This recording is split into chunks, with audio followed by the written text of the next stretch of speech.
कचऱ्याचा प्रश्न ज्यावेळेस आपण म्हणतो तो खरं तर किती मोठा आहे. नक्कीच ओंकार, हा अतिशय गंभीर आणि मोठा प्रश्न आहे, ज्याला आपण म्हणतो की सॅनिटेशनचं मास्टर प्लॅनिंग व्हायला पाहिजे. ते समाव कुठे झालंच नाही. आणि म्हणजे समजा आपण पॉप्युलेशनचा विचार करत गेलो आणि पॉप्युलेशन एवढी वाढणार आहे माझ्या शहराची, जी आपली पुण्याची पॉप्युलेशन 30-40 वर्षापूर्वी 35 लाख होती आणि ती आता 70 लाखापर्यंत पोहोचलेली आहे. तर पुण्याचं उदाहरण घेऊन बोलते मी. तर तिथे आपण कचरा व्यवस्थापनासाठी काय मास्टर प्लॅनिंग केलं, काय व्यवस्था निर्माण केली. सो असं हे प्रत्येक ठिकाणी होतंय. म्हणजे छोटी शहरं असो, म्हणजे तुम्ही इथून सांगलीला जा, साताऱ्याला जा, कोल्हापूरला जा, गोव्याला जा, तुम्ही कुठेही जा, प्रत्येक शहरामध्ये कचऱ्यासाठी लागणारं जे आपण म्हणतो की एक सॅनिटेशन, म्हणजे नुसतं घन कचरा नाही, पण इव्हन आपलं जे वेस्ट वॉटर म्हणतो आहे, ETP, सुवेज वॉटर म्हणतोय, ह्याच्या सुद्धा व्यवस्थापनासाठी जे काही इन्फ्रास्ट्रक्चर लागतं ते समहाऊ आपण पुरवण्यामध्ये कमी पडलो आहोत. आणि त्यामुळे हा प्रश्न आपला अतिशय गंभीर हा होत चाललेला आहे. दिल्लीचं तुम्ही ओखलाचं म्युनिसिपल सॉलिड वेस्टची स्टोरी ऐकली आहे का माहिती नाहीये, पण ते म्हणतात की त्या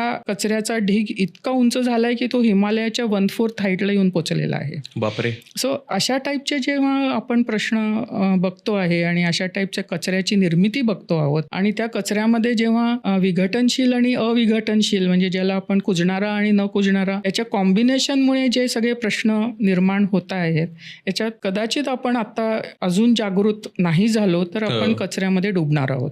बापरे.